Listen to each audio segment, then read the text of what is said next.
On l'a vu, la conception du Grand Raid, c'est une course vraiment spécifique et donc ça demande un entraînement particulier.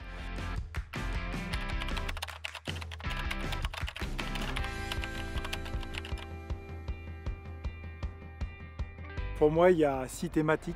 Je les appelle un peu raiders puisque c'est aussi le Grand Raid. Donc il y a le renforcement musculaire, vous avez l'alimentation, l'intensité, le dénivelé, l'endurance et puis tout ce qui est régénération. Si on arrive à bien les maîtriser, c'est comme un peu un Rubik's Cube, on arrive finalement à être en forme le jour J.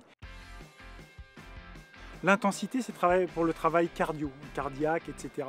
Parce que aussi dans les côtes, on va monter au niveau cardio et notamment sur le premier tiers de course.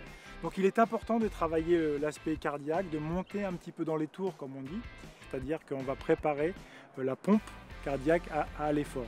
Je vous parlais du travail d'intensité. Le travail d'intensité, je pense qu'il faut le commencer dès l'hiver, c'est-à-dire à partir de janvier, février, mars, et pas faire forcément beaucoup de compétition. À partir de mars, je pense qu'il est important d'introduire le travail de dénivelé, c'est-à-dire de côte. Puis au début, on va faire des côtes assez courtes pour habituer l'organisme justement au gestuel, au pattern gestuel de la montée. Et ces côtes, on va progressivement les augmenter, faire des côtes longues, beaucoup plus longues. Et à partir de mai-juin, on peut faire des côtes qui durent 8 minutes, 10 minutes, 12, 15 minutes d'effort qu'on peut répéter en montée, descente, ce qu'on appelle la séance up and down, c'est-à-dire on va monter 10 minutes, on redescend tout, on remonte 10 minutes assez vite, et là le cardiaque va travailler, on redescend tout, on peut faire 2 séries, 3 séries, 4 séries comme ça. Donc à la période de juin, juillet, août, on va s'orienter plutôt vers l'endurance, c'est-à-dire du travail très long. On va démarrer sur des sorties, on va dire, de 2, 3 heures, 4 heures, et puis on peut aller jusqu'à 10 heures, 12 heures de sortie, voire même ce qu'on appelle des week-end shocks, c'est-à-dire on fait une sortie de 6-7 heures le samedi, et on refait une autre sortie, par exemple de 8-10 heures le dimanche, ce qui fait un gros volume d'entraînement en endurance et en dénivelé.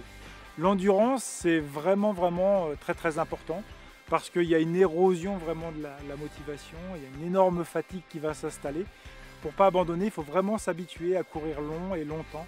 Et puis ensuite, on le verra un petit peu plus tard, il y a tout le travail de renforcement musculaire, d'accompagnement de l'alimentation et de la régénération. Mais c'est un autre secteur, donc c'est les 3 secteurs que je vous disais, intensité, dénivelé, endurance, me paraissent vraiment primordiaux pour aborder le Grand Raid.